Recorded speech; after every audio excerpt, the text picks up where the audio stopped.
कल्लामुंडा block गजबाहाल पंचायतर अबुजबाहाल और यही आखपाखर विभिन्न गाँ गुड़िक अण जलसेचित जमी में मरुड़ी आशंका सृष्टि होइछि। श्रावण मास सरीगला सिना वर्षार देखा मिलुना आवश्यक परिमाण में वर्षा न हेबारु चाषी माने चिंतार पड़िले।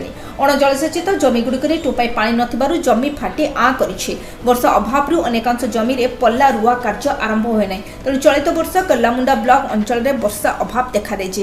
याकु नै वर्तमान चाष कार्य स्थिति अनायत होइथिबारु सरकार क्षतिग्रस्त अंचल को परिदर्शन करी मरुड़ी घोषणा करने को राजेंद्र साहू, विमल साहू, अरक्षित प्रधान, लिक साहू अंचल प्रमुख चाषी दावी जणाइछन्ति।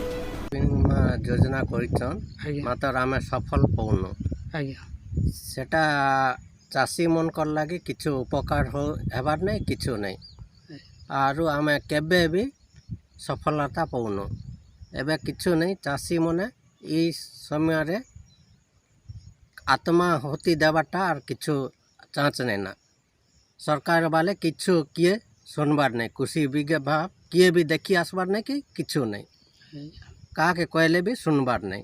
कलाहांडी हिरोज कुमार साहू सहित सुशांत मलिक रिपोर्ट DTV ओडिया।